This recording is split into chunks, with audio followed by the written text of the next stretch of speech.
Well, hello and welcome to the wrap. This is the show rounding up all things Zwift from the last week. We're talking racing, we're talking events, we're talking tech, we're talking fashion, we're talking updates. I'm Nathan Guerra. Anna Russel's next to me. This is episode number 43, and we are live on Twitch, YouTube, Twitter, and Facebook. And today on the wrap, we got a special guest, Eric Schlange from Zwift Insider. So we'll be talking a lot about the updates, things we're passionate about Zwift. Zwift Insider obviously being the go-to place for all news online about Zwift. So definitely going to have a lot to talk about today, especially with the most recent updates being so jam-packed. We're going to be talking about, obviously, what we've been up to for the past week. A lot of the community series that are happening into the summer months for the Northern Hemisphere and the winter months for the Southern Hemisphere. NZBro Women's Ride, talking about how to teach people to suffer in races. Very interesting that that's happening on a group ride. That's pretty cool, it sounds like. In pre-production, we added, how the heck do you stay warm in New Zealand? And why is that so much different from the US of A? Chasing Prink and the Breakaway. That's what we got for you. But mainly, it is going to be the Zwift Insider chat, I think. Obviously, we do have the fashion picks for the week. Let us know what you think of those in the chat as well. Let's get right on into it, though, for episode number 43. And as always, Anna, what have you been up to for the last week? I had a race, which doesn't happen very often. So I raced in a triathlon last weekend, a couple of days after the show, and I was a little bit worried. Isn't it cold? Like, didn't you say it was getting cold there? It just got cold in the last couple of days, so race day was okay, but it was a bit wet, and was like, it Isn't that what you was. do in a triathlon? You get wet? I Yeah, don't know. yeah. So that was okay. It was the ocean. So the ocean was really rough, The like ocean's really rough. wetter water than other water? Yeah, yeah. It was wetter water. It was wetter water in the ocean. That it man, it was rough. And I'm pretty good. Like I surfed a lot when I was younger, so I'm pretty good in waves. But these weren't like waves. These were just it was just chop, like just choppy wind swept sea. And yeah, it was a little I got a little bit panicky. So anyway, that was Really? Oh, so it got a little scary even. yeah, it was scary. Like you're kind of swimming in Gotcha. because you're swimming I've around. swam in rough ocean, and yeah, I mean, the ocean Yeah, is, it's its own thing. you don't Mother mess with it. Nature, yeah, you don't Yeah. mess with it. They take you out. So, Yeah. So it wasn't actually, do you know what it was? It's all the people around me. So there were like 200 people around. And whenever I looked up, I felt like I was in a shipwreck. Like I felt like we'd just shipwrecked in the ocean and there's just all these wow, people swimming for, like it was for that their feeling lives, of, yeah, swim for racing your life, swim for to your the life. shore. Yeah. Like, oh my, Yeah. So, and then the bike. So the bike was interesting. Like it's a like 2 lap, 20-kilometer draft legal race, right? So you can jump oh on and wow, okay. yeah, so it was cool. So there was a guy, and I'm like a chatty Cathy in this. So I'm a bit of a yeller because so first I get out of the water and I see my mate who is like, New Zealand Masters TT champ or something. Like he's amazing. And I'm like, yes, choo choo train. I'm gonna get on him. So I get on him, and then like he passes some dude squidges in between us and then drops the wheel. I'm like, get on that wheel. And he drops the wheel. And then I can't catch up to like 45K an hour skin suit TT. So I was like, I rode past a guy. I was like, what are you doing? He's like, oh, I couldn't stay with him. I was like, well, don't get on him. What are you doing? And then, actually, one interesting thing is I got ridden off the wheel with this group. Like I've never had that before. So it was this group of dudes, and we'd gone around a corner, and I knew that out of the corner they were like it was a full-on tailwind, and I knew they were going to drill it. So I got up, and I'm on the draft. I just could not stay on the wheel. Like I am fighting, and I was like, man, when I'm watching like in real life tour races now, and I'm always like, how did they get ridden off the wheel? You just stay in the draft. Now I kind of have an appreciation that, like, if they're going just way faster raw watts than you, it is still really hard, especially when it's not a headwind and it's just a tailwind. You're not really getting any like advantage, right? So anyway, it was exciting. It was fun. And then did like one of my fastest run times. So good race. Nice. That's awesome. That sounds like you Yeah. came in fresh, and but like a lot of times your post reviews of races are like, oh, suffer this, suffer that. I'm like, now I'm hearing you come into this race after a little bit of rest, like, yeah, it was great. It was great. Everything was great. Like, and I'm like, huh, that's interesting. It's kind of There like we go. when me and my athletes will do a training blocks and we'll be going right in, and I'm trying to get them as ready as we possibly can. And then I'll give them like maybe a 2 week peak period, but I didn't give them like maybe enough off time during build, really. You know what I mean? Like really tried to sneak in every workout we could. And then 2 weeks later or 3 weeks later, they have like the most amazing race, and like just some race we're throwing in because there's fitness. And they're like, what? It's like, oh yeah, maybe we should have rested a little bit more. Like, because yeah. So Yeah, I think it was kind of. I think you saw the post. I posted up like a little meme into the post, which is a guy. Someone posted up like meme or meme. Now this New meme, Zealand meme, American thing is just so coming meme, out every meme, time. Meme. meme. Help me out here, chat. Meme. Let us know in the comments. We got to know whether or not it's meme or mem. A mem? M-E. What is a mem? Okay, go. Oh no, I said that wrong. But anyway, when they're triathlons, I'm in the mindset like you taper, you do all the proper stuff. Zwift racing, I feel sometimes like you just get on and you're like, oh, there's a race in 5 minutes, let's go do it. So I think that's kind of the difference. And yeah, there was a guy who posted something up in like Zwift races. It was like, if you keep racing Zwift all the time, you're going to lose all your fitness and be useless, basically. It sparked a lot of chat, but I kind of tend to agree. Like maybe it's better to kind of, for me, ZRL is the race season and peak for it and get into that. But other than that, I don't know if I really enjoy racing for Maybe like we should save fun. this one for with Eric, but like I definitely think that in the comments you mostly find people defending what they do, right? Like whenever there's a comments, people will defend, and I think there's a tendency with Zwifters to race a lot if they do race, especially if it's in Zwift racers. So like everybody's defending that they're racing a lot. It felt like, you know what I mean? And Yeah. like they're posting Josh Harris, and I don't know if you saw my comment, but I was like, yeah, the guy who's like a genetic freak who's got like Yeah. the craziest VO2, so know. he just has to like do a few races.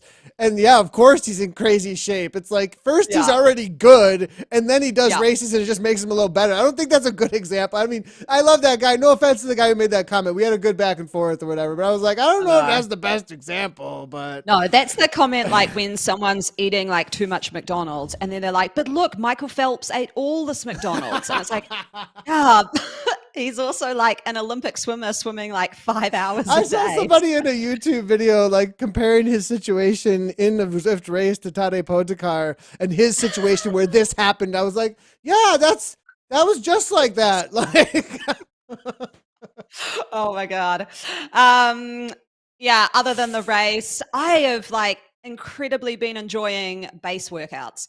Like, no kidding. I get on, I do some really? like, yeah, low cadence stuff. How long Get are on, they? I gotta know how long these are if you're enjoying them. Oh my gosh. no, like just base work where you're not getting on and like chasing, really high Okay. intensity intervals. Like get on and last night it was like 4 by 8 minutes at 60 RPM at like the like not yellow level, but like Sweet just spot. kind of Sweet spot. yeah, sweet spot. Yeah, Yeah. yeah, So totally. you can kind of get into like a real groove and rhythm and your legs get a bit sore, but you're not sort of going, oh my God, am I going to make this interval? So it's like enjoyable. Wait a sec. Um, Okay, chat just came in on the thing earlier, and Sweet the cyclist says you are both wrong. It's Mimi. me. me. There's like a song that was okay. All right, we're gonna leave that one alone. All right, so whatever. Can I go? Can I do what I've been up to? Then we can move on. No, okay. No. Well, keep going, Anna. This show is actually all about Anna. So Well, I saw you had some awesome stuff going on. So you go. yeah, so this weekend was the opener for the what I would call the premier series of the Midwest. It is. You even saw one of my competitors, who's also like a kind of teammate. He also rides for Broken Spoke, Casey Hildebrandt. He races at a national and even world level, UCI points and stuff. He's got with at cyclocross, so super high level racer. Has come up through this series. I've seen him racing from really young. Anyways, he's like, you could tell a little bit like, man, I train like crazy and I take fourth, and I think his expectation is like, I'm gonna be in it for the win. And the level is so high locally at a state series that like just getting on the podium is like, whoa. I mean, and that's kind of crazy when you have that kind of talent, right? So on a state series. So that's pretty cool to have that. And I actually wish we had more, because it's not like the whole field is there even. Like there's still some guys who are traveling around the nation or focusing on some other stuff that do live locally, or at least were a part of the local scene, who are doing some other things right now. And like usually just getting top 10 is like, whoa, so that's pretty cool for the state series. So Wisconsin Off-Road Series kicked off. We were at Iola Bump and Jump. Daxton Mock decided to come home from Colorado and be a part of that. He actually came up through the NICA series here, which is our high school mountain biking series. And now he's heading over. He's at Nova Mesto right now for the World Cup. So that was the level. And I felt like it was insane. Like, I mean, and I haven't been doing any like real focus on the build work. I've been doing a ton of SST and then throwing in Zwift races or like throwing in like TTT. So it's still like the middle power like focus with a little bit over. And so I was really happy that I was able to hang on. And I was in it for the win, dropped the chain in the last half a lap. And that's racing sometimes. We replaced my drivetrain actually. Yeah, go ahead. So I watched your video, and if anyone hasn't seen the video you posted up on Insta, it's pretty cool because I guess it was the race, right? The race that you did? Yeah, with the 360 cam. I got it right here. Yeah, the question I had is like at the start, you look so chill. like really relax. And it's like you look at like mountain bike races, you know, they focus in on each rider and everyone looks just so scared. You looked really chill. Like what's your in the pen like that? So Because I yeah, would be so nervous as. there's a post actually from Manuka a couple years ago that really takes in the ethos of my start line, because I used to be the opposite, and I would even like do it on purpose and like take. I used to take First Endurance's like caffeine shot thing beforehand because we were sponsored by them back in the day, and they had like this thing that had like 250 milligrams of caffeine and like all this other like stuff that just gets you like like super amped.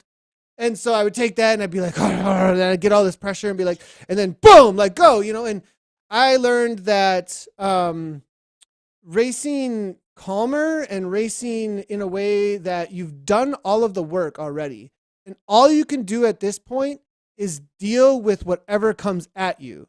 Like the work is done and there's nothing more that I can do. And like, that's like a mantra for me, that there's nothing more that I can do except for like it's almost like in my head, I take on the signs that come at me then from here on out. I'm just going for a ride.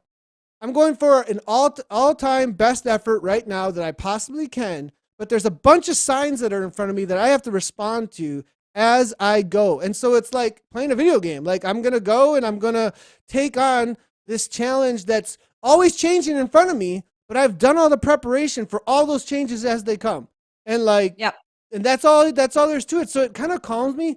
And also I tell myself, you've done this so many times before. And so after about 7 or 8 years, I think it took like 6, 7, 8 years of, oh my God, like all the nerves and all that stuff. Like even at World Cup, like, and like national level races at this point, I've been able to tell myself there's nothing more you can do except for race this race. Now just calm down and let it come at you, because it's not in your control anymore. Mm-hmm.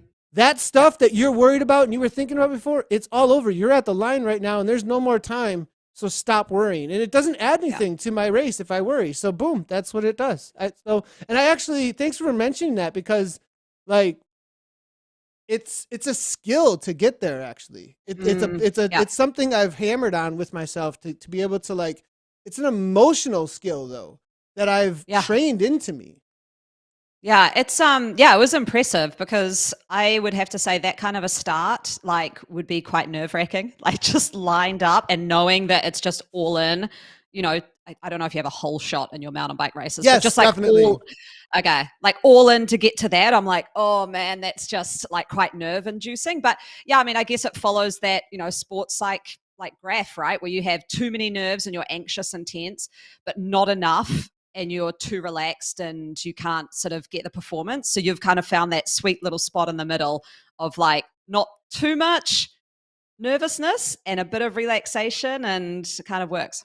Totally. Yeah, exactly. So yeah, that was what happened. Gabby. So we don't have a bike sponsor right now. And we do have a local shop sponsor, but we don't. And so we've been kind of searching a little bit and And we started a little late with launching Vision this year. Our kits are on their way still. So like, you know, all those conversations, because we were getting married last September. Like we were getting engaged and then getting married, you know, and so it was like we weren't focused on racing. We weren't sure we were going to race. And then like we hit you know, midwinter and we were like, we want to race, and we started training really hard, and it was like, oh, everything's spoken for at that point, right? So like and so we didn't have a bike for Gabby really. She had this old Scott scale that was like from 2015 that was super sketchy.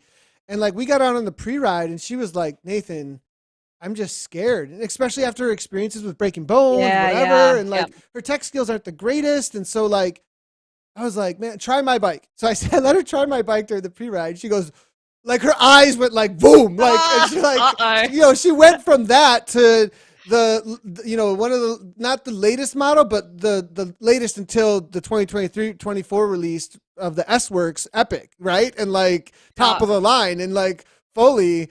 And she was like, I'm not riding my bike anymore. I'm literally not ever. That's what she said. She's like, no. And I was like, all right, well, and with Wars, they changed it this year, which is really great. So I can cheer her on and we can cheer on just the women, the women on course. And then it's just the men on course for the elite racing, and the women do sport and elite at the same time, or cat 3 through 1 all at the same time. No, Cat 2 through 1 and Pro all at the same time. So yeah, it was really great because I was like, well, there's just enough time, hon. You get finished in an hour and a half.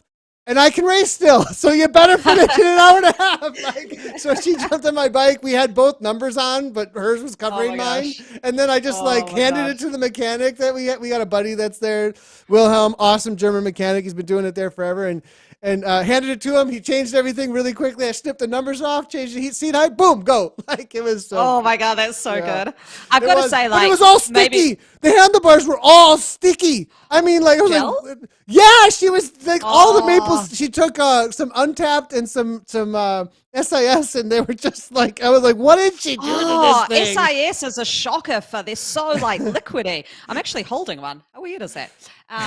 They're so liquidy and spill everywhere, so I get that. But I've got to say, and maybe it's a topic for another show, spouses and bikes is like, so I got this new gravel bike, right? And I said to my friend, I was like, I guarantee, because my husband was so into me getting it. I was like, this is odd. Like, you were so into me getting this bike. I was like, guarantee within 2 months, he'll be like, I would like a new gravel bike myself.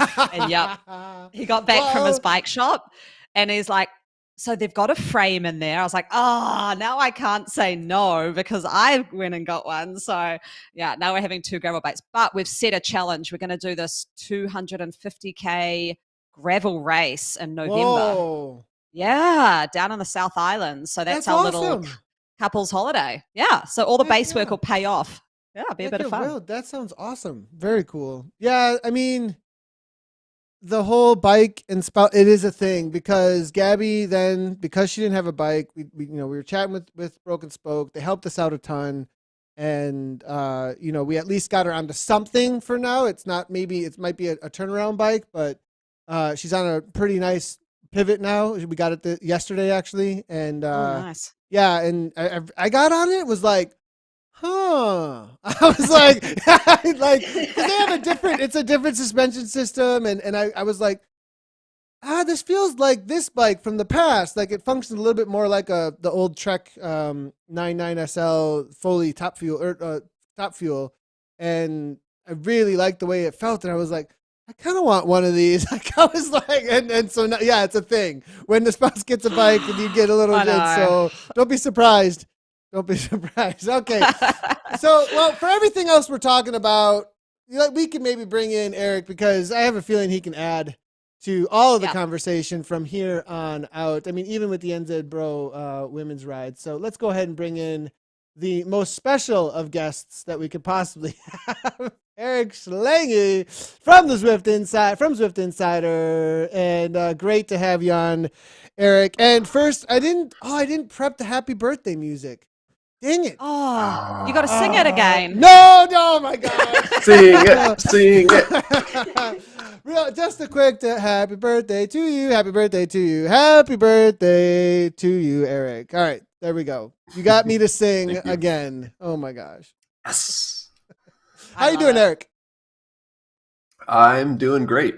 I'm a year older, but I'm doing my best to fool myself into thinking that I'm a sprightly young man.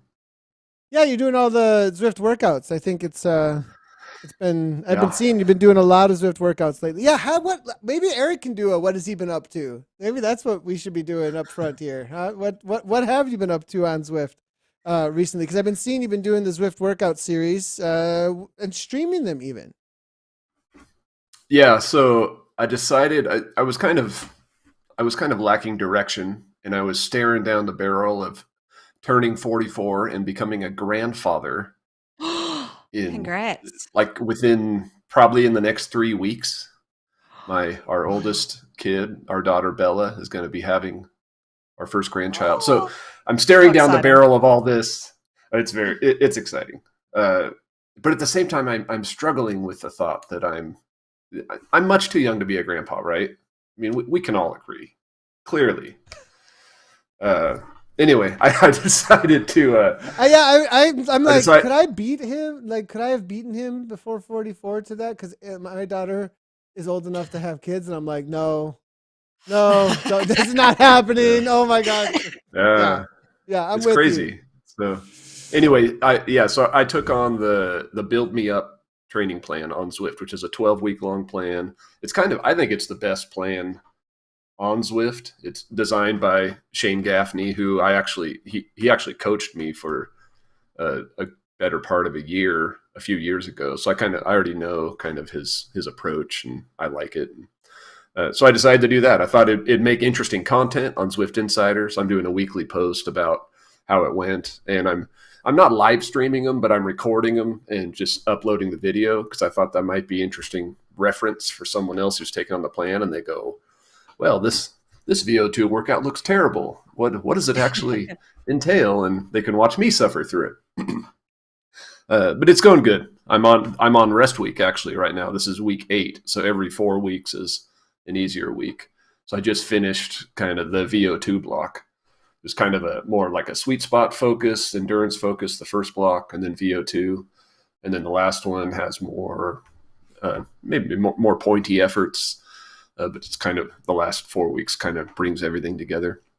It's a butt kicker though because Eric. Oh, sorry. How many workouts a week? It's 4 for most weeks, but there's been some that are 5, especially as we get to this last block. It ramps up to 5, I think, for most of the week. So it's like you're pretty much all in. Like I can't race, and I can't race and survive the workouts. And one of the things you're not racing at all right now. You're just. Well, I raced this week, and I raced in week 4. I did a race during the rest week as well. So nothing like racing in a rest week, right? Yeah, exactly. Like I mean, that's what a rest week's all about. That's the point. Right? Don't tell Coach Shane. Like I did pretty short ones. I just love to race so much. I'm like, I'm gonna have fun this week. Yeah. I'm just seeing a chat. I am seeing chat come in, and I don't know if it's referring to the race you did, but Zwift is saying he got double ghosted. I did. So I just published a post, I think today on Zwift Insider about I didn't know how the race was lost post. So Tuesday I did the race a couple days ago, Crit City race, just an 8-lapper because I didn't want to do a long one. It is my rest week after all. So just a 20-minute long race. And the guy who won the race pulled off a masterful double ghosting with the new Ghost power-ups, which we'll talk about more, I'm sure, later. But the Ghost power-ups now 15 seconds long instead of 10. So this is what the guy did. And I didn't even realize it. I had to look at my video afterwards to figure this out. Going through the lap banner into the last lap, what course? He activated his Ghost and attacks the group. Goes off the front, but nobody sees him because he's invisible, right? Yeah. Ghost lasts for 15 seconds. But as he went through the banner, he got a second Ghost. There were 3 different power-ups being given away. He just happened to get a second Ghost. So if you look on my video, 15 seconds after going through the banner, he reappears for like a second or 2, and he's maybe 4 seconds off the front of the group. Hits his second Ghost, disappears again. So nobody saw him. Nobody knew he was off the front. Wow. So he's gone for another 15 seconds, and he's strong. I looked at his Strava numbers. He's doing 800, 900 watts.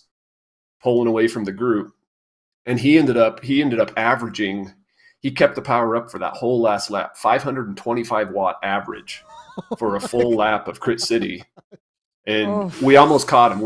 I got 3rd place, and he was like a second ahead of us, but it was like you couldn't even really see him unless you were on the front of the group. Then you could see, that guy. We're not lapping that guy. That guy's 6 seconds away. Anyway, masterful. But he's a super strong racer. I mean, he's ranked his Zwift power rankings like 70, and he's a B. Okay. So he's like maybe top 40 B in the world. So that needs an update. Like, he's a strong dude for sure. But it got me some upgrade points, if nothing else. That double, that's kind of a cool. Okay, so I guess we're going right on. Let's go into it. Yeah, here we go. Here we go. Going right into it. I'm excited. So the Ghost was actually the one I rated last week as the best new change to the power-ups. And I'm just looking at your article where you've gone really in depth with it. And this is the reason I think it's a good one. Like, I know he got a double one, but even if he didn't, he still managed to get what you said, 4 or 5 seconds on the front. that's almost unheard of with the way the Ghost was before. So, I mean, first off, maybe I ask you, what's your favorite change of the power-ups that you've seen? It might be the Ghost. I definitely, I felt like the Ghost was never quite useful at 10 seconds. Like, even if I wanted to attack, I felt like I could just never quite get the gap I wanted. So it might be that. The other one is I like the feather being longer. As someone who struggles on climbs, I probably won't like it when light riders also use the feather against me. But I do like it being twice as long. I feel like it'll help me a little bit. I don't know. I'm scrolling through the list too and thinking, actually, no. So scratch all that. My favorite change is the burrito. I knew that was coming. The burrito was he has the burrito this affinity for the burrito. He just has this thing with it. The burrito was so bad beforehand, and they made it. I've got to tell a story. Sorry, Eric. I remember messaging you. I distinctly remember I was out for brunch with my family. It was the day before the eSport World Champs, and I messaged you a screenshot from our Discord chat. I was like, does the burrito really do this? Like, does it stop your draft as well? And you're like, no, but let me just go check. And then I remember like 10 minutes later, you're like, oh my God, it does. Yeah, you were the smoking gun, as it were. I had never even, that concept had never even entered my mind that the burrito would turn off the draft for you. Like that'd be the most ridiculous thing ever. Why would you call that a power up? That's the opposite. Yeah. You kicked off the revolution, Anna. It got crazy. It got crazy. Writing a post with a lot of anger in it, and it led to Zwift revising this power up. I think that's. Yeah. I mean, going into Worlds too, it kind of had more hype. Like what's happening with this power up? You know, it was like, So definitely. Okay, so you've done like a bit of you've even got a graph and everything with the burrito. I made a graph. It's really nice too. Really good. Normal Peloton, old burrito, new burrito. And the new burrito functions how I think we default thought it had functioned prior to Burrito Gate. So, I mean, is this going to be effective? Do you think with double draft, new PD4, new burrito, can this actually create a breakaway? Well, I don't know that it's going to help.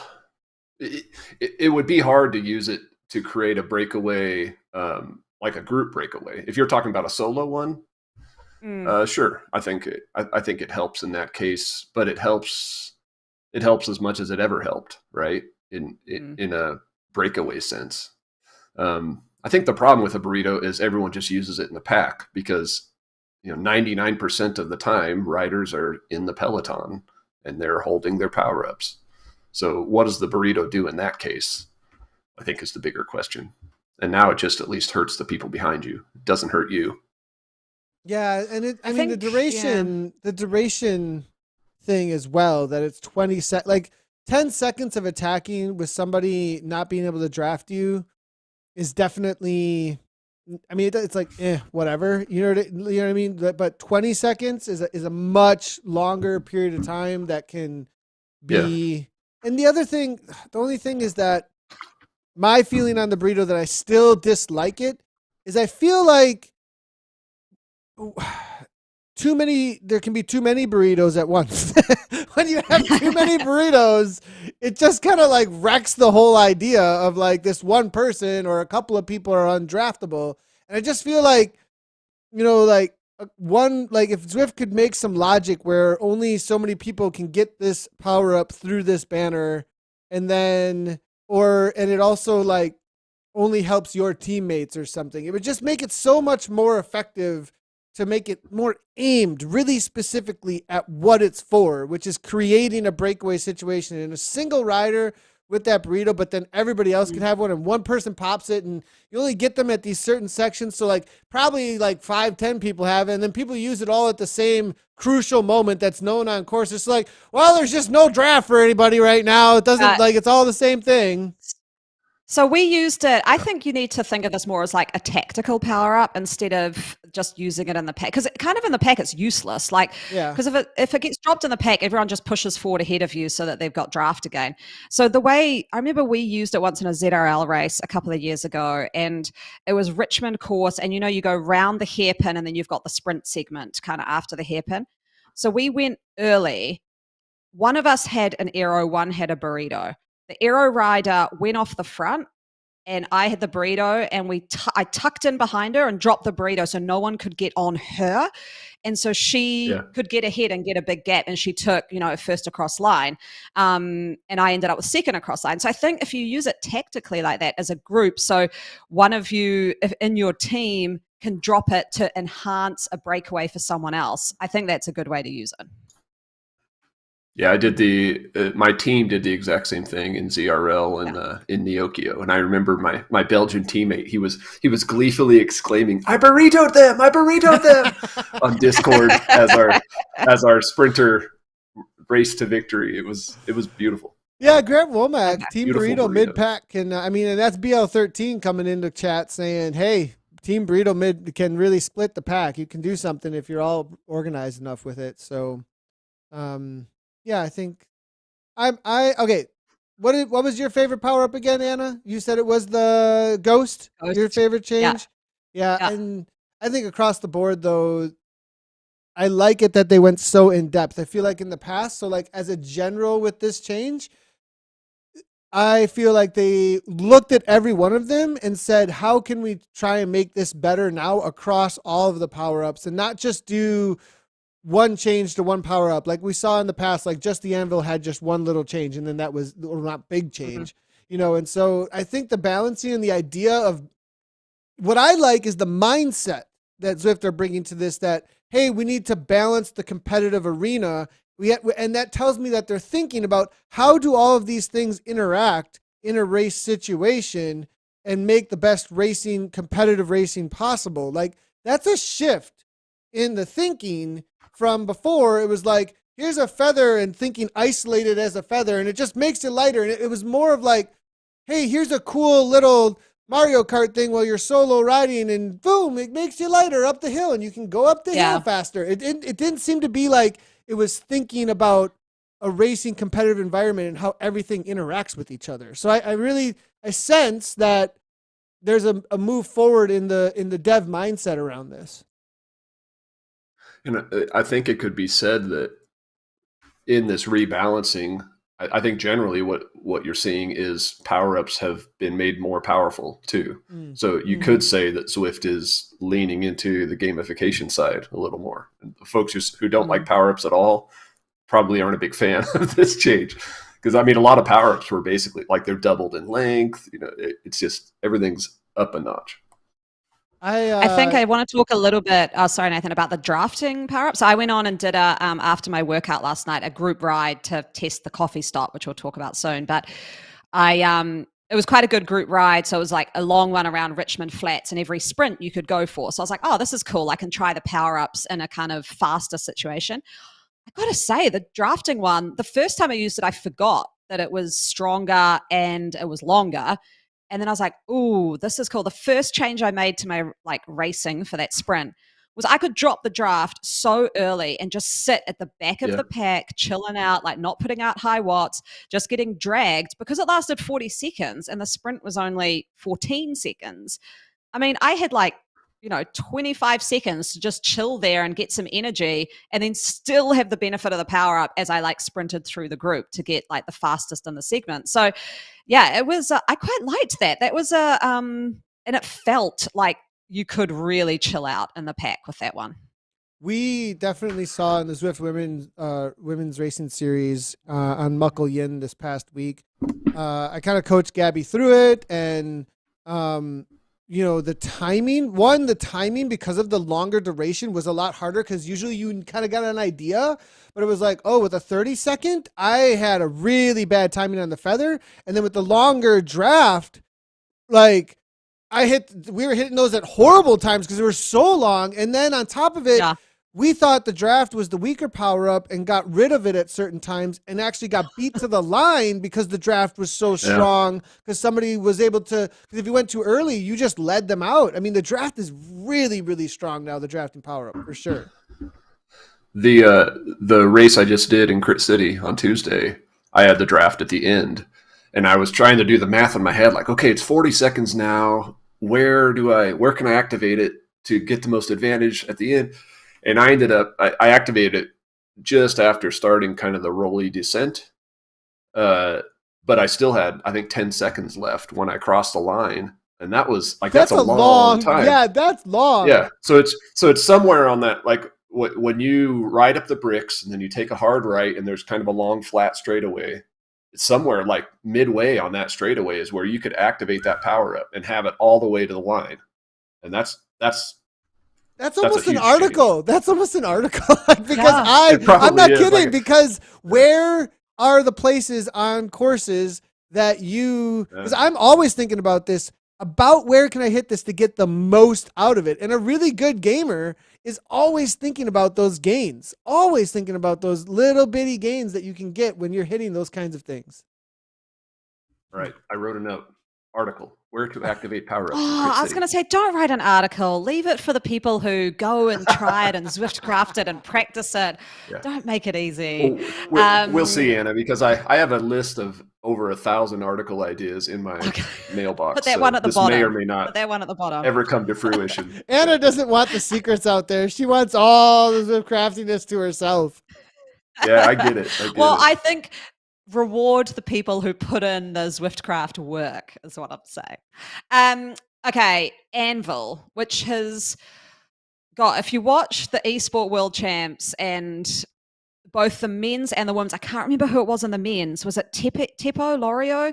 And then in the women's, it was Jackie Godby, I know, got stung by this Anvil power-up. So they're probably the two who will look at this and go, thank God that this has changed. It was overpowered. And like, if you look, I kind of look in retrospect now at the world champs and I'm like, they had a burrito that I think did something that Zwift had not intended it to do. And they had an Anvil that was way overpowered for the course it was on. I think this is probably a good change here. Yeah, I think, I mean, you didn't hear any of the heavy riders really complaining about the Anvil being unfair, but light riders who were already struggling on the descents, I definitely heard from a lot of them, like, especially if they didn't have an Anvil at all and somebody who's 30K more threw on another 50K on a descent. It's like you couldn't hold their wheel pedaling hard while they're hardly doing any work. Yeah, I think it's a good one. And have we gotten any also, feedback, I think, Eric, on the percentage thing? Like, and have we been able to figure out exactly? We weren't given exact numbers on what kind of percentage, but it's to give people an idea of the percentage change rather than just a flat 50 kilograms. And it seems to favor lighter riders, actually, the percentage change, the way that it was the language. Am I right about that? Yeah, actually, I made a chart. It's on the Zwift Insider post. So yeah, I tested it. I did a private event and did all these tests to figure it out. So yeah, it's actually pretty big. And I threw some numbers out there. So like, for example, if you're a 40K rider, you will get or if you're a 50 kilogram rider, you will get a 40 kilogram Anvil. If you're a 100 kilogram rider, your Anvil's only 22 kilograms. So, and then it's everything in between, kind of slides. So yeah, it's definitely giving lighter riders a more of an advantage, so it kind of evens things out. Interesting. Oh, that's pretty. What do you think about that, Anna? I feel like you're like, I don't know about that. What's going on here? So the first thing I think is that the ZRL semi-final race on Skur and the Summit, where we did that hill like way too many times, and Anvils were in play, and like I had to ride at like 5 watts a kg to keep up with 2 people with Anvils. I was like, I hate this power up, and it's ruined my whole race. So I look at this and go, will this change it? The problem, like in my scenario, this isn't the best benefit is that it's shorter. It's still not going to change it for me because mostly everyone I race with is within probably 8 kg of each other, probably in that 50 to 60 kg band. So I'm not riding with a whole bunch of 100 kg riders in the A women's race. So I think the weight is still going to have it's still 40 kg we're adding on, but it's shorter. So I think the shorter part is what I like more. Yeah, that's a good point. It's a good point. I thought there was going to be a massive change in how much it affected the race. It'll be interesting. Yeah, because in your race, you're right. There isn't that big of a weight difference, and so it'll be interesting to see when it is activated if it still has the same rollaway impact where you just can't hold on if you're not set up well. Have you seen those kind of situations yet, Eric, at all, or not really? With the new one, or have I seen the new one? With the old one, we saw it tons, but with the new one, I haven't been able to see that quite yet, and I'm wondering if I haven't seen it yet because it's been so short. I think you do see it more. I think it will be seen more in like the B and C categories where you have those weight differentials. You got like these heavy sprinter dudes and these really lightweight ones where you don't see that as much in the elite levels, I think. Carissa Min's coming in and says Anna wants her advantage. What the heck? Come on. Like, what's going on here? Shorter would definitely help. I agree. I know Carissa is another one who was like, the anvil ruins everything. And it's already difficult enough on the downhills for me as a light rider. What were you thinking? Yeah. So I always have wondered what her take was on this as well. So I guess as well, it's important to note no changes to aero or steamroller. I mean, steamroller is kind of a really specific one to certain events anyway. So I guess it's kind of pointless. The question I had is, we're always like the new things. No new power up was given here. I mean, do you see something, Eric, that they could add in as like an exciting new one that, could be a bit of fun? I thought for a little while about this, and I don't have any great ideas that would be easy for Zwift to implement. Like my ideas are around, and Nathan, I think you would agree with this. My ideas are around like team stuff. Like, is there a power up that you could implement where like you could give watts to your teammate, or you could give your draft to a teammate, or something where there's that kind of interaction. But that's a whole other level of power. But I think, I couldn't think of anything that was creative. I do want to jump on that real quickly and say that the interaction power-ups, like you said, that are exercise based, that are based on you putting out effort as a cyclist, will satisfy everyone. I think that those will walk away from people once you start getting them in game and an experience of them. People will understand that gamification isn't just Mario Kart. It can be where you're using cycling and the abilities you have in cycling to enhance your competitiveness in game. And it isn't just like you're given a roll of the dice and then you have something that like boosts you that doesn't really relate to the effort you've put into training. Where like if you're sharing watts that you have, it's something you have from working out. It's something you have from being good at pedaling your bike, and then you're helping out a teammate, and then you're able to work together with something that you have as a resource right now that isn't just like gamification in the sense that you were given a banana in Mario Kart. It's like you were given the training that you have, and you can hand it to someone else in some sort of way.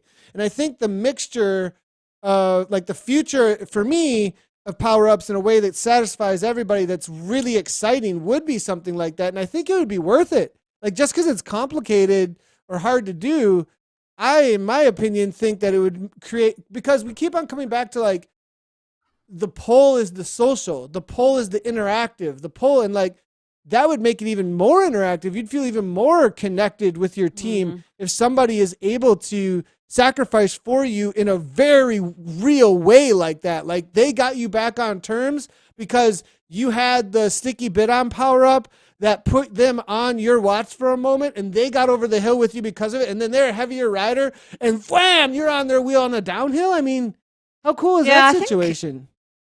I think that's cool. I like the idea of that sticky bit on one. I think I don't know when it was, a couple of years ago, they had that boost mode where that was more to do with you. So it wasn't a teammate, but a similar kind of concept, right? You put in effort to get reward. I found that so overly complicated. I used it once and was like, oh, I just don't want to use this. So I think like, if it can just be as simple as clicking a button and a really simple concept over a complicated backstory, I think they would work. I think the boost one, it was just like, I don't know, like what's going on? Like it just made it too much in a race. In a race, our heart rates are all really high. We just want to push a button and make something happen that's simple. I've got I have one idea for a power up that just came to me as we were talking. I was thinking, how could you do like a team-based power up, but without Zwift having to figure out how to connect riders as teammates, because that isn't a thing in game. What if you had essentially the opposite of a burrito power up? What if you had a tailwind power up, and the tailwind power up only affected nearby riders and you? So you activate it, and it basically boosts the speed of people near you, including yourself, for a short amount of time. Like use it in the breakaway, right? Like you've got you and a pack of 2 other guys hit the tailwind, or I don't know. It might work.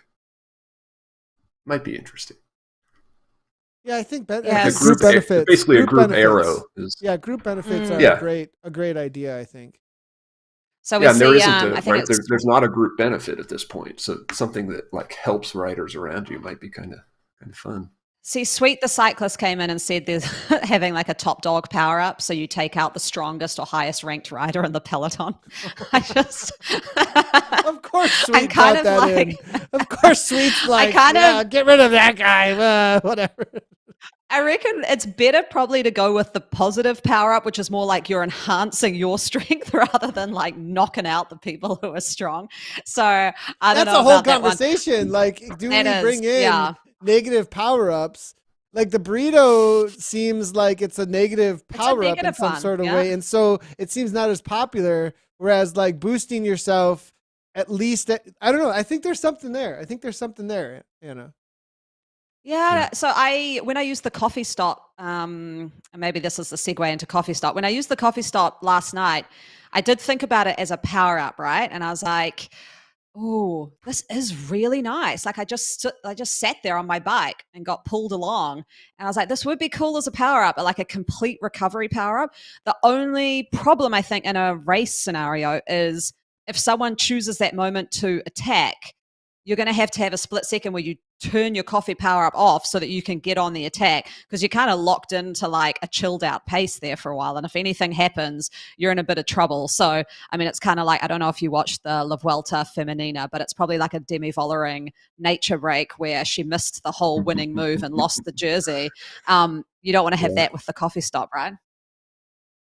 Yeah, let's go into coffee stop. Up front. So what is the coffee stop? For those that might not know, up front, you get 30 seconds when you first log into Zwift. If you are riding with a pace partner or a group or anything, you can use that 30 seconds to use the coffee stop. You can find it on the little menu if you bring up the menu. Eric, is there somewhere else that you can find it? I think it's just on the little menu that you pop up in screen. Companion app has it as well? Okay, cool. Got it.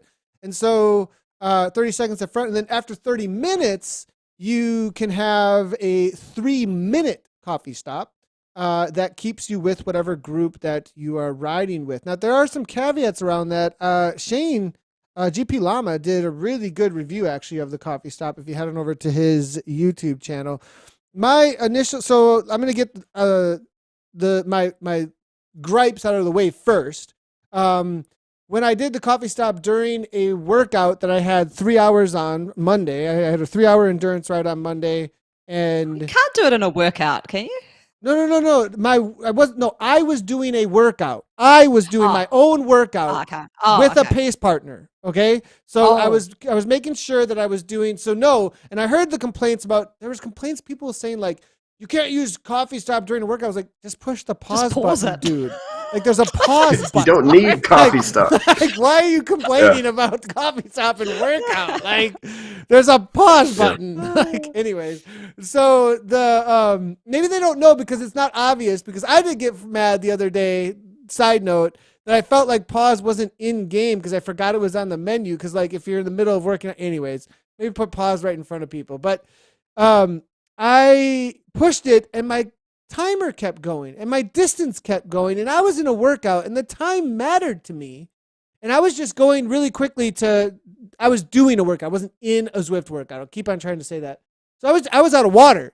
I was like, oh shoot, I didn't bring enough water. I go to get water, use the restroom real quick, and great, but my time kept going and I'm like, I want an even number here. I was pulling a Gabby and an Anna on my like neuroticness about my time. Like, and I was like, come on.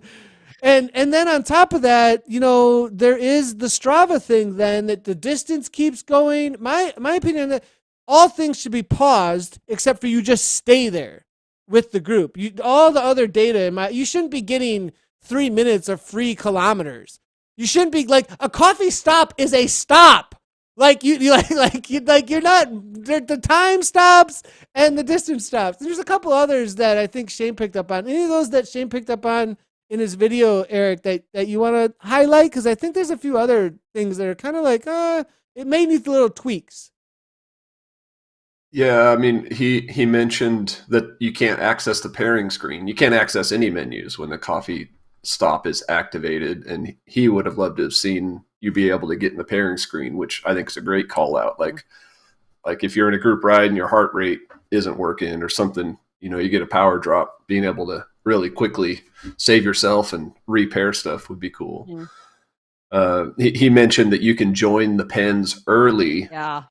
As soon as you join the pens of a group ride, the timer starts going. So yeah, if you join not right at that half-hour mark. It's not moving time, right? It's actual duration of login time. So yeah. So if you were doing a group ride that you knew was going to be like a competitive hard group ride, join it right at the 30 minutes to go mark when you're allowed to join it.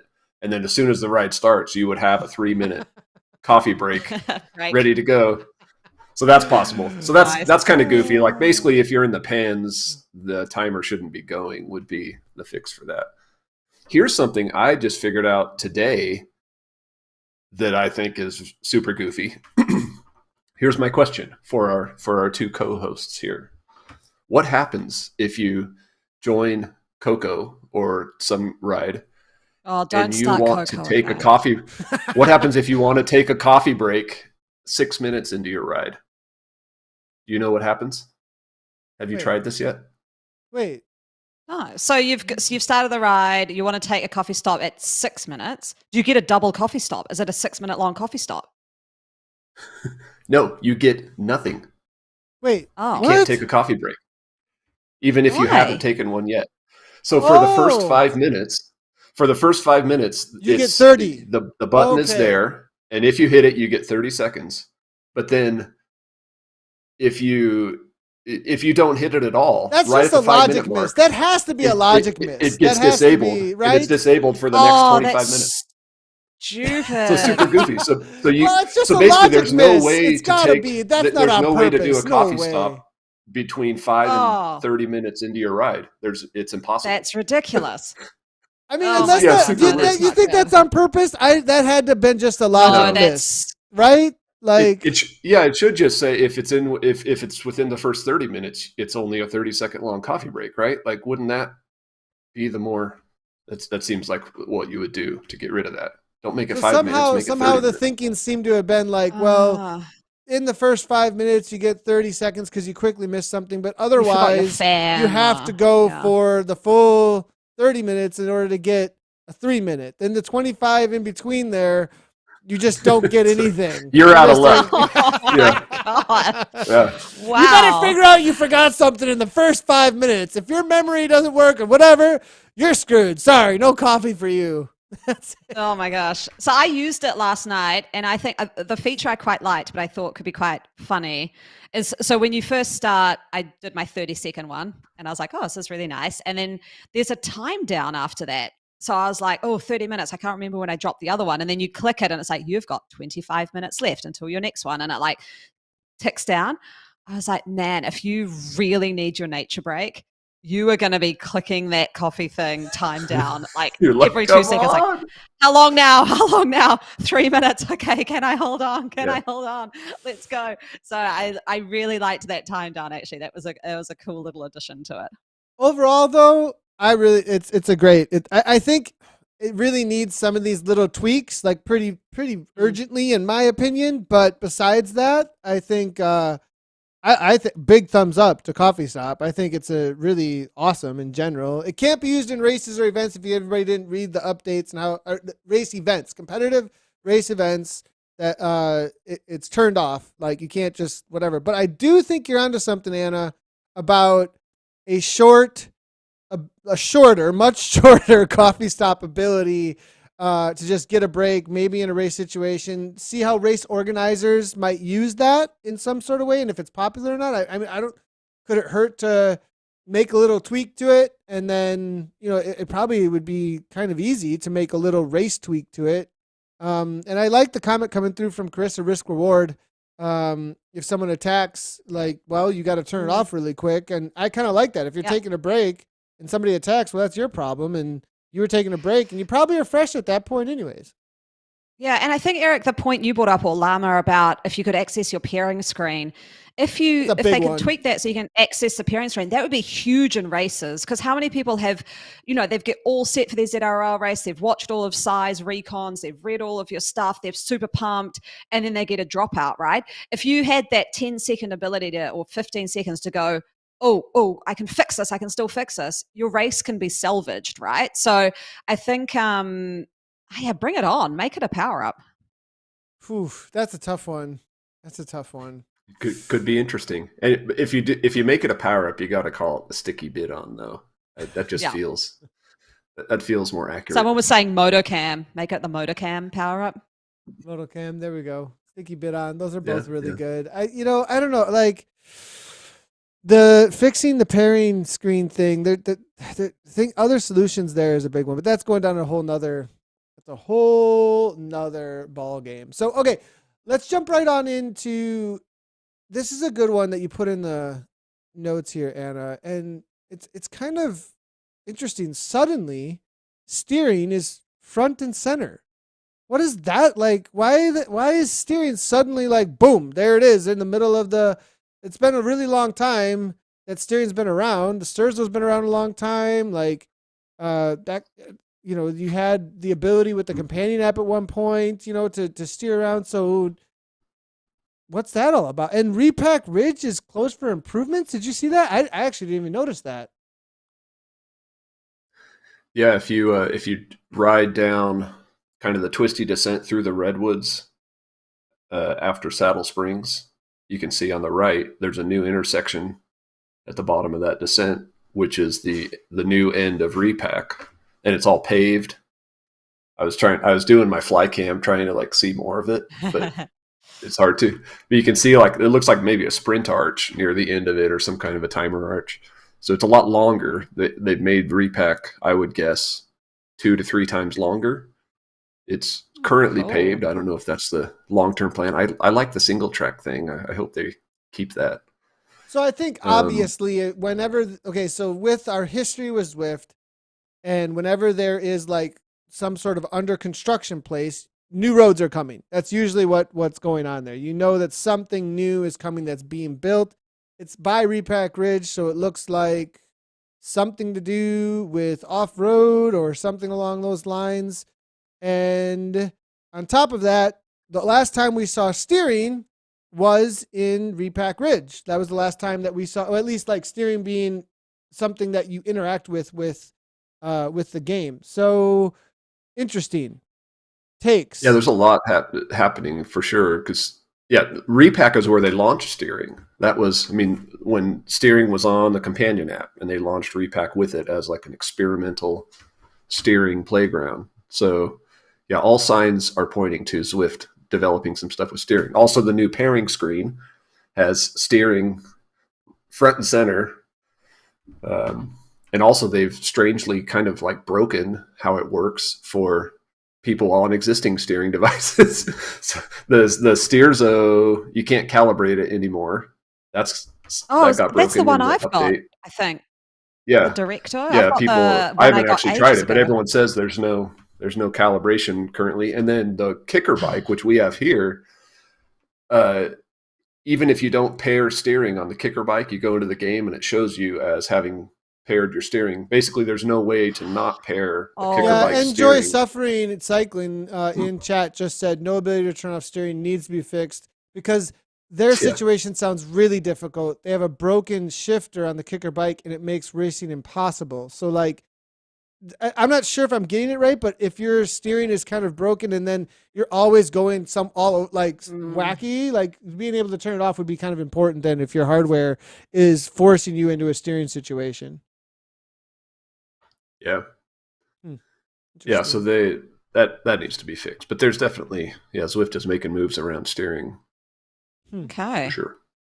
Let us know what you guys think in the comments. I'd like to know what might be coming down the road, what you are picking up on. One of the most exciting things for me was the Repack Ridge, being into mountain biking and the gaming side of things. And we did some races early on. Zwift Insider put on their own. Now, they weren't actual official events or anything. We just met up at Repack Ridge. Everybody went in and we broadcasted them, and I totally commentated it. And it was a ton of fun. And it actually made, I got to say, as far as excitement around commentary, the way that it went down, it felt a little bit like commentating a World Cup downhill race or something, because there was or like a slalom. Where dude, people are making moves that aren't just power. They're doing this. Oh, they went right and they went off course and mistakes were made. It kind of made the commentary more fun, actually, and exciting from an event perspective. So I wonder if there's something there. Yeah, I think those races taught me that Zwift could, if they wanted to, they could lean into mountain bike racing on the platform and actually make it a lot of fun. There's a lot of elements you're obviously going to never replicate from outdoor mountain biking, but stuff like having sections of the trail where you can't pass somebody because it's a super narrow trail, like outdoors, but then the wide part's coming up and you got to get that shot when you can, and being able to steer and take the right lines. I think it could be a lot of fun. I'm not sure that they're doing that. I have a bit of PTSD from Repack Ridge, because when it came out, all I wanted was a mountain bike, right? And you had to steer properly for the whole time. You got stars or something, and then you unlocked the bike at the end. I was trying it. I just could not do it. I said to my husband, can you get on your account and can you see how hard this is? First go, he unlocked the mountain bike. And then I was so frustrated. It took me 20 times to get that mountain bike. I was and every time, there was this one bit, it was I think down when you entered onto this wooden bridge, and I always got it wrong. And it was so frustrating. And I was okay, it's not just the game, because Hayden got it first time. So this just sucks. I suck at steering. So I'm looking forward to it. I do want to know, because I was going through your master route list actually the other day when I was coming up with some events. And again, I saw Gravel Mountain, and it kind of just sparked me again. What is going on with these routes that are there but not there? That is an excellent question, Anna. And I have no idea. I think Gravel Mountain was an experiment by someone who probably doesn't even work at Zwift anymore. That's my guess. And they were going in one direction. They did it. I don't know that they ever held any public events on it at all. I know they did some internal stuff, and I think it's just by the wayside, and I don't know that it'll ever be used. I actually hacked my way onto it a month or two ago and rode around it. Yeah, because I wanted to make some Strava segments for it. Are we in trouble? But it's not it's nothing real special. It's not I went to a secret place none of you can get to, but it ain't all that cool. Yeah, basically. Other people could get to it if you knew how to. It's not impossible. But the roads are way too wide. This is a general complaint with anything dirt on Zwift, I would say. But the road, it felt like the road was 8 cars wide. Oh wow. That's not cool. you want to narrow when it's dirt. It's just, that's a good point. It's just so much cooler. Yeah, that's a good point, and especially if you're implementing steering, and then and there's lanes, and then fight for single track or whole shots would be a lot more important to get around people. And if somebody lets a gap go, then you can sneak in there and stuff. I could see that being a pretty, because right now with steering, the only advantage is okay, get on the right wheel, maybe I could see, or cut a corner, or there's ways that you can do less distance with steering, right? And so if you're really struggling, I sometimes might sacrifice the draft and cut it a little bit in order to get some less distance, and then get back into the draft really quickly. I did notice with steering that when I'm watching Sauce with the draft meter, that if I go on the inside of a corner, or it looks like I'd be out of the draft, I actually still have draft with Sauce, which is really interesting. And I don't know, where I don't feel like I shouldn't be getting it. So that's something.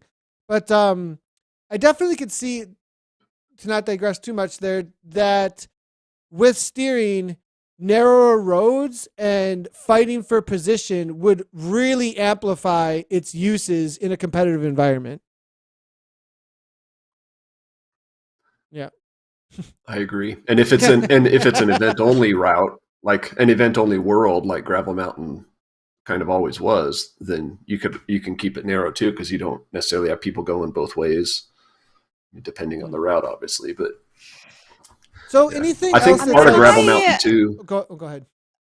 Yeah, I think we all just simultaneously started talking about 3 different topics. Anyway, keep going. Maybe we'll see how close our brains align, and maybe it'll all be the same topic. Let's say. So the question I had, or kind of the thought was, we've talked about the more gamification of power-ups.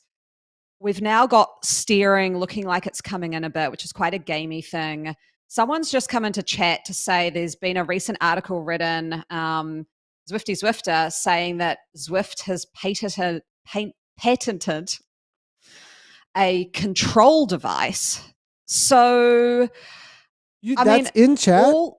That's in chat. That Zwifty Zwifter has seen I saw a that post pop up stating, on Twitter or somewhere. Someone said that Zwift has patented a control device. Just don't make me say it anymore. Has done something with a control device. So 3 of those things are pointing me to this platform is going into gamification. It is going into fun, gamey things, less in real life-y kind of cycling. I mean, what thoughts, Eric, Nathan? What are you thinking there? I mean, you could make the case that if you have steering in game, it is more real lifey. But yeah, I think Zwift has always talked about that. We want it.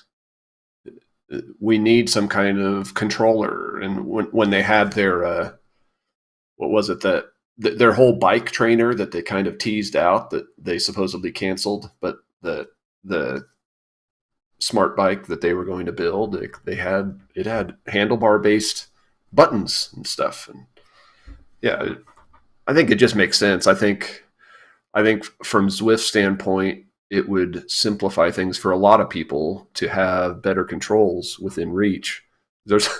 I have a lot of friends at Zwift, on a laptop that's always not quite within reach. I can't get to that. And the Apple TV users with their remotes, I can't. So yeah, it makes sense that they would build something you could put on your bike that does more than the companion app does. I don't know exactly what all that would be, but it makes sense. Yeah, game interaction from up front has always been one of the struggles, right? Riding a bike and keyboard was always the thing up front when we first started. It was keyboard, and then the companion app was a solution, but even there's some struggles. So, and especially in race situations, Anna, you have a button on your handlebars. Yeah, right? I was just looking at it.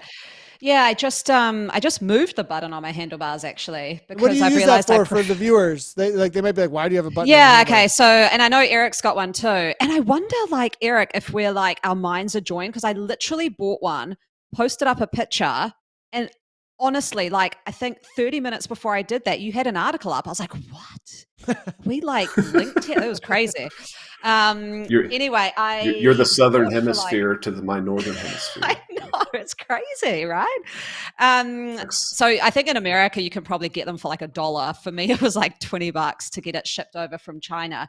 A little one key, like a keyboard button, but it's just one, and it's got a little nice, backlight to it, so it looks quite cool. But I used it in that ZRL race where you were like, wow, Anna's sprinting really well today. And it was because it's I sprinted and I just tap it with my middle finger when I need to mid-sprint. So there's no sitting up.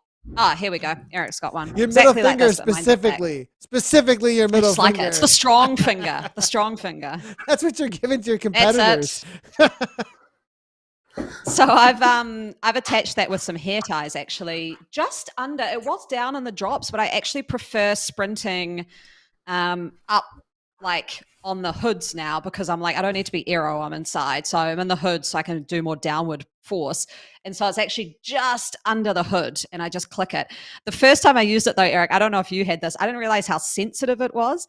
And it was in like the first ZRL, one of the ZRL races, and I got a feather and there was like a big climb coming up, and I dropped it on the flat like way before the climb, and someone in my team on Discord was like, oh, who's that newbie who just dropped the feather? I was like, it's me. Oh my God. So they're really sensitive, but yeah, heaps of fun. So more of that stuff would be cool. I'd love it.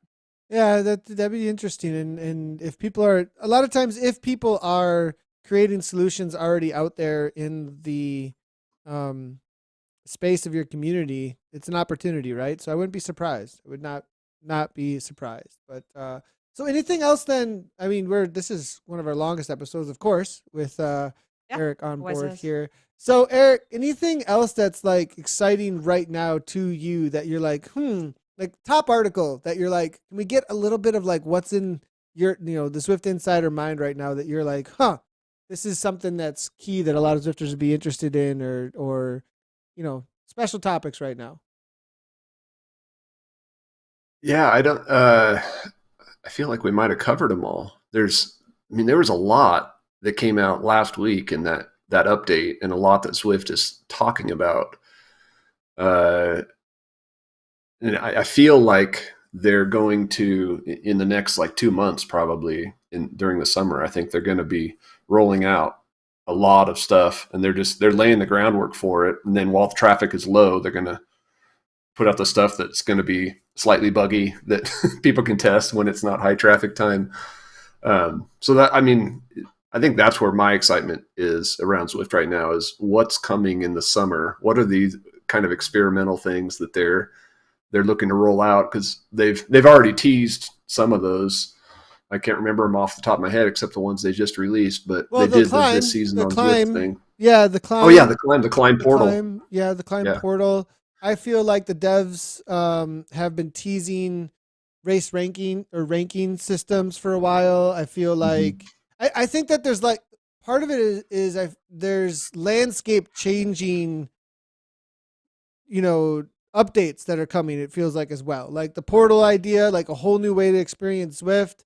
The Repack Ridge thing happening, the teasing toward the competitive scene, like that way of thinking about it seems to be getting more of a focus, like we said with the power-ups, and then teasing out the race rankings a little bit here. So I think, there's a lot coming through the summer. I'd agree with you that a lot of testing tends to happen. Well, our summer.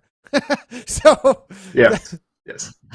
Can I don't this might open a big topic when we've already been talking a long time, but I was just noting that the women's entries have opened for the race number 2 series. Now I may do this. James was saying like, are you going to do it? I'm not going to do the 5:30 in the morning time because I just not working, but I might do the 1 o'clock, which is, so if anyone wants to come join me, because I know some of the other time zones weren't super well attended.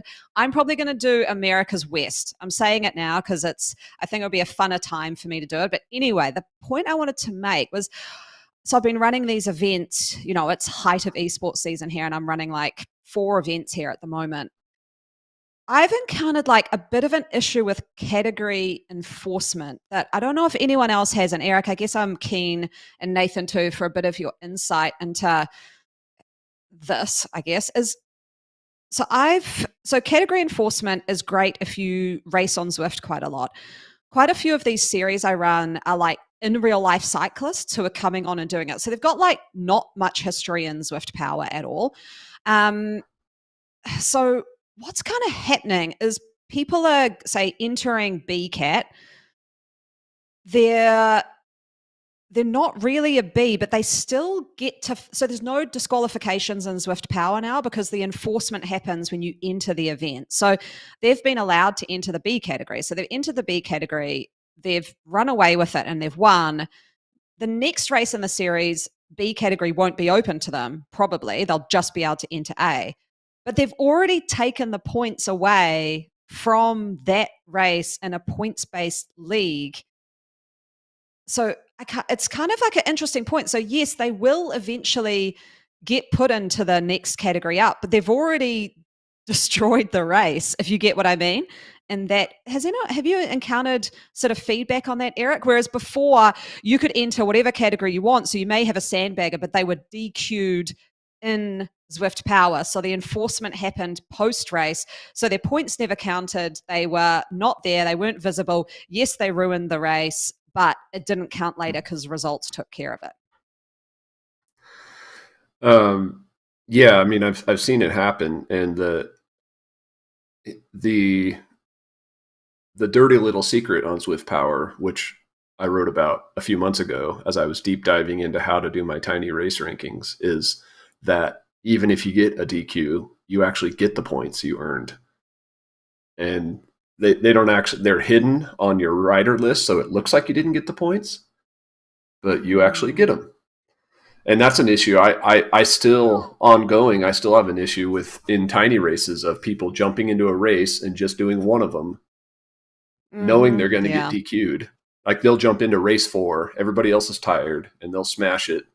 They'll get a DQ from me, and it's big and ugly on their profile, but they're actually getting the points in Zwift Power because that's how Zwift Power works, which is ridiculous, but I can't change that.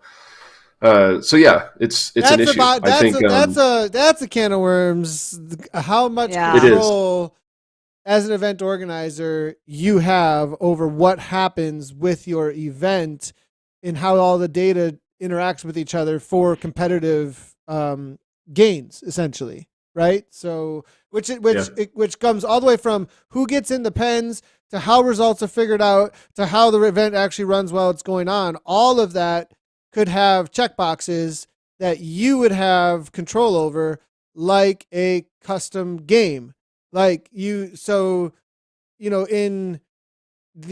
some of the best esports that have ever come, and I've said this on the podcast, who knows how many times, going all the way back to Zwiftcast's first episodes, but the most popular esports in the world came out of custom games a lot of times. Like a community showed up, and then those people in the communities got jobs probably at the new games that came out and made new custom games. It was an evolution out of the community to make the esports. And I think that that's a huge one right now where, and this kind of goes into, let's highlight real quickly, like there's a lot of really cool stuff going on in the community right now where they're customizing how they can. Chasing Pink, we said that would be one of the toppings today, is right alongside the Giro d'Italia.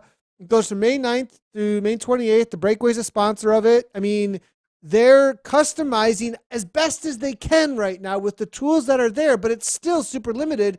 And then the community comes back at these organizers and gets mad at them when they're like, my hands are tied behind my back and I'm doing everything that I can right now to customize as best I can. But if it was just easier, we would have a much more satisfied community, right? And so you brought up a situation there. I don't mean to go do Chasing Pink though. It's freaking awesome. OMG is like so into it. No, OMG is like so into it. Like they are doing like at the team I ride for, they're like in Zwift are like doing every zone and they're super competitive. Like you can tell they're like going after the GC and everything, but really, really cool. And then also BL13 just launched their sprint series, and they probably have something similar because they have 2 races like tiny races. And they probably have people sneaking into the second race and grabbing a bunch of points because he threw it all down in the first one, like you said with the tiny races, Eric. Being able to stack would be really, really cool. Yeah, you can't go into this race unless you finished this one. It would be quite handy. Yeah, for sure. You can, Anna, as a race organizer on Zwift Power, you can DQ people. Like you could set it up so category enforcement's active on the front end, but on the back end, if you exceed whatever these limits I put in, I'm going to DQ you. So you went in as a B, Zwift allowed you, but you clearly weren't a B. I'm taking you out of the results. That is possible to do on Zwift Power. They will still get the points. Really, though.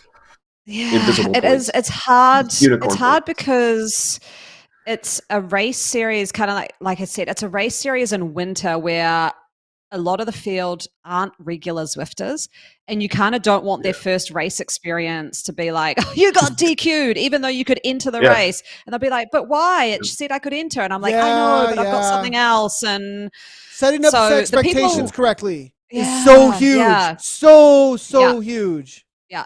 And the thing is the couple of people who've complained are the regular Zwifters who are like, they should be DQ'd. I'm like, oh, they're new. Like, next week they'll be in the right category. I'm sorry, but like, I don't want to DQ them. And then they're like, this system's dumb. Like, I'm never going to do this again. Whereas the hardcore Zwifter will be like, that was annoying, but I'm still going to Zwift all the time because I like it and I kind of get, the process. So yeah, it's a real fine balancing act. I think that you would end up with a lot more retention on that side of things if everybody was put in the right expectation places right up front really well. And it was super clear, like, these events don't allow these trainers or this setup, or you're in this, like all of that expectation up front. So it's communicated, because you get into a situation where you know exactly what's coming at you and you don't go, what the heck afterwards, like that's, so sorry, Eric, for interrupting you. Go ahead. I was just going to say, if it's a series that you're doing, I mean, one thing that helps you feel a little bit better when someone upgrades is basically they've lost their chance at taking the series overall. So because those points aren't going to carry it over. Sweet has an idea over here on YouTube about having a prologue that doesn't count for points, but is mandatory. Thinking about that, like, there's no way to make something mandatory in Zwift, like in the sense like, oh, if you have to finish this event in order to get into this event. But what if, top of my head, I don't know if this would work. What if you did a prologue and all the finishers, you did give points at the finish, but everybody got the same points. So everybody gets 100 points by finishing the prologue. So basically, if you don't do the prologue, you're so far behind, there's no way you can win the race. But your finishing place doesn't matter. Yeah. But then maybe they wouldn't push hard in the race if everybody got the same points. So we used to do that. Every series would start with an individual time trial to like hopefully grade people correctly going forward. So yeah, we did that the second race in this time. So yeah, we try and do that. It's but people can, like someone said here, I like it. People going to bag the sand. Sandbagger's going to bag that sand. So now we do try to stay like both sides of the story here, right? And we're a little bit on a whinge right now because this has been sitting around for a while, and I feel like ignored for a while, these topics where there's a lot of value in the community that's not being realized in certain ways. And so like, but at the same time, there's a lot of updates coming this summer, and like I hear, hints at the race rankings, hints at things around racing, the focus there. So I am like hopeful. And I think it is in the conversations I was with, like these things are on their mind as well. Like I don't sense that it's not on their mind. It's just whether or not the resources can go there. Yeah. I mean, they're computing race results in the back end. Like they told us that. I don't know how long ago that was, but so that they're experimenting with it. And if they do get a results-based system that works, that'll revolutionize everything, right? There's a whole other way of breaking up categories, which I love. Eric, you want to do our fashion with us alongside of us? Love to. Should we do? Absolutely. Yeah, he gets the. Oh, I should have picked the Zwift Insider kit. Whoopsie. Oh, you should have. I got my last wonder week. what he's I gonna got my rate it. real life kit. I saw that you did a team store with them with Wahoo Lacole, right? Yeah. Or not with Wahoo Lacole, Yeah. but with Lacole, yeah. With Lacole. Yeah, and I got they sent me a sample kit that arrived last week, so I have my first ever in real life Zwift Insider kit. Nice. Very cool. Yes. Can I, as we're talking in real life kits, Nathan, I do want to shout out, but I couldn't put it on because it's a green kit and I'm on a green screen, but you can kind of see. Oh, other side. Sisu.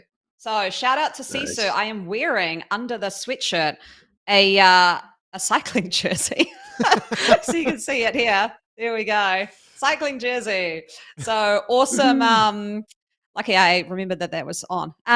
So awesome, awesome kit that Sisu has sent, and it's their gravel kit. Anna's really going for the views this week. She's going all in. We're going.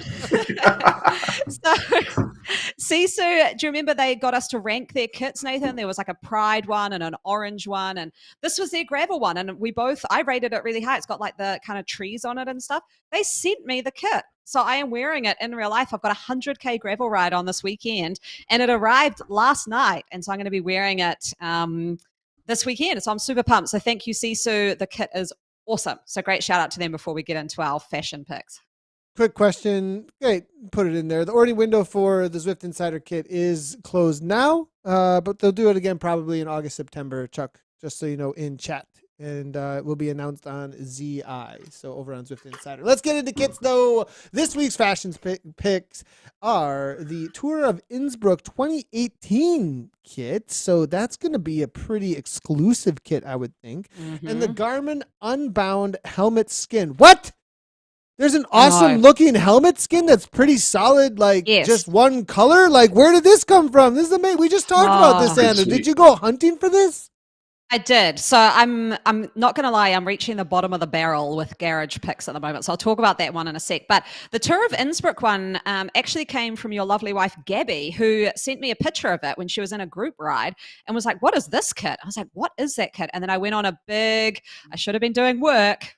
And in my head, I'm like, I need to be working. And instead, I'm trawling the internet trying to find what kit it was. Ended up finding it, the 2018 Innsbruck kit. I was a bit gutted. I got on Zwift in 2019. So I definitely do not have this in my garage. But really, really nice kit here. A bit of a fade. I love those blue shorts. Fade from a kind of lemon color through aqua blue, mid blue, down into a dark blue, through into the shorts. So yeah, these tour kits, I might do a ranking of tour kits because we've had a few on now. The Tour of Watopia, obviously. Tour of Yorkshire was really nice as well.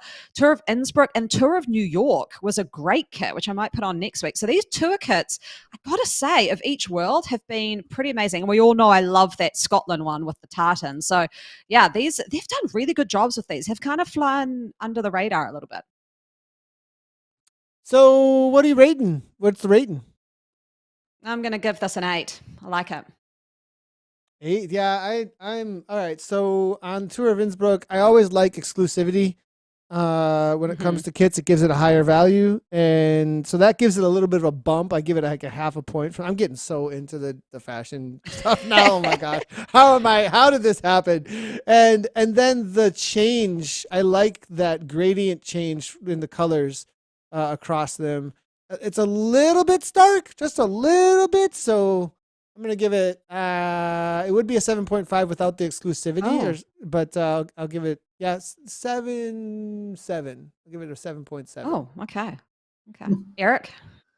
I'm going to say I especially appreciate its kind of Ukrainian flag colors because I'm still flying the Ukrainian flag in game. So that's bumping it up an extra point for me. So I'm going 9. Oh, nice. Woo! Okay. That's a high one. Wow. Holy cow. And I'm thinking I need to check my garage to see if I actually have this kit because I might wear it. That's good. Nice. Yeah. So, and then the Garmin Unbound, like I said, I'm giving that a solid 9, like super solid 9. That's almost above that. Like that's a sick looking helmet. It's a sweet helmet. I don't have it. You got it from some challenge last year, I think. But the point I wanted to make with it was a helmet skin. Now, I've talked about this a lot now. Like our garages are getting way too full. And I've kind of said, like, what's better now is paint jobs or skins on things. Here we go. Like, there's been so much effort put into backwards caps and bloody peaked caps and visors and headbands. But the helmet, like, just start putting skins on so that you can pick. So you just have one helmet in your garage. It's just this black helmet. You select it, but then you've got a whole lot of buttons you can push to skin it up with things that you've done, like challenges. So you go, cool, I've just got not a cluttered garage, and I've just got a ton of skins that I can apply afterwards. I think it would be perfect. I love it. We're on the fashion like options. I love it. Like we're right into it. Like this, like it right away. It like triggers your. I need more fashion options because of a cool looking one. Oh, so good. I mean, imagine like a Watch the Femmes skin there. I mean, fantastic. And then you could just like chop and change. Like, do I wear my Watch the Femme headband today, or do I wear my Watch the Femme helmet? So you kind of get like a skin that goes across everything: your bike, your gloves, your everything. I think that would just be so good. Accessorizing. Yeah, for sure. I love the design of the helmet too. I'm just not sure I could ever wear it since I haven't done Unbound. I would feel like a poser. So I feel like it's pretty exclusive. That's a pretty good. That's a good point. I mean, it looks really cool, and it looks cool definitely because that is an exclusive crowd, because that is a hard freaking race. So definitely, I haven't done Unbound. I need to do Unbound one day. I don't know about right now. That's yeah. That's anyways. All right, so we'll probably sign off the show along with Eric here. What are you doing for the next week, Anna? What do you well, actually, let's go with Eric first. Eric, are you still on a workout plans here? We'll go with Eric first. Yeah, so I have a 2-hour workout to do today. Actually, it's like the hard workout of the rest week, but it's not. I mean, it's long, but just kind of an endurance type of workout.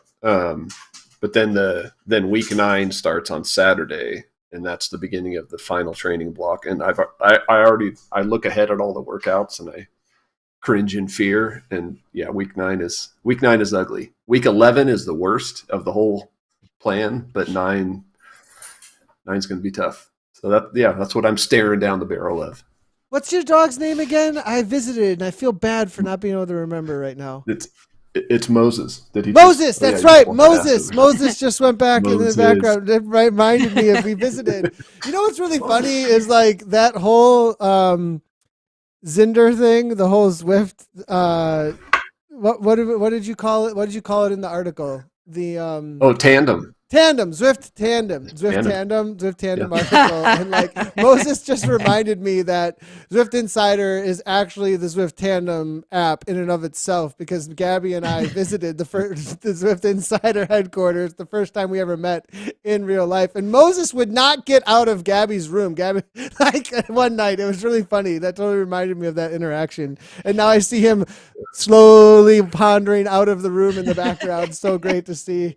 I remember trying to get Moses out of rooms at certain times, because he's such a cool dog. Like, but one of those like super chill, just hang out. Like, okay, I don't know if I'm gonna listen to you and what you want, because in my house, dude. Like, what are you doing over the next week? What are you doing over the next week, Anna?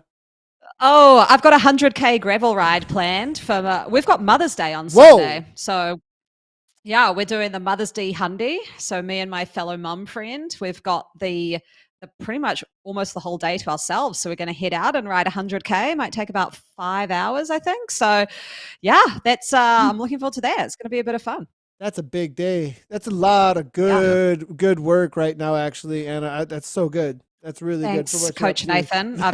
See, I'm listening. You're on my shoulder. There we go. So we have a lot up for grabs, actually. It's getting into build time now and peak time. We got a UCI race next weekend, not this coming weekend.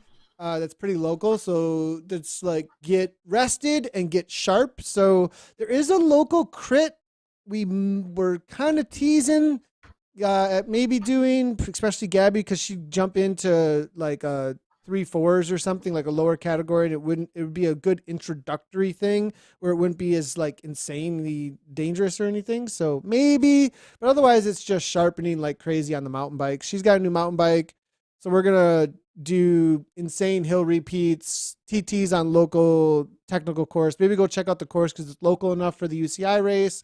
So it's all like that. In my post on Instagram, those zones that were 5, 6, and 7, it's just 5, 6, 7 work. Any way that I can sharpen those, I'm just gonna be focusing on that probably like every 2 to 3 days.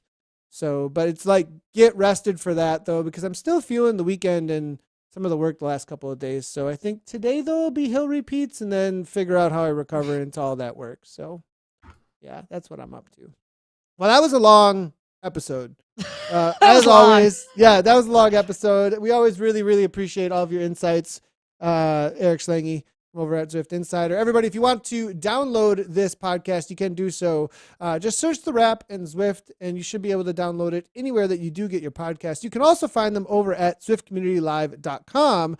And a lot of times, Anna just put out an article over on Zwift Insider, wrapping this up as Not well. for a while. Not for Sorry, a while. Eric. But those a lot of times do happen as well. I wouldn't be surprised if there is one for this episode since Zwift Insider is on it. But if you do want to check all that out, you can go ahead and download all that. We have been live on Twitter, Twitch, Facebook, and YouTube. If you follow, like, subscribe, and comment on those places, it helps us a ton. And you can follow us on socials as well. Thanks, everybody, for tuning in. We'll see you next week for episode number 44 from myself and Anna and Eric this week. As always, ride on.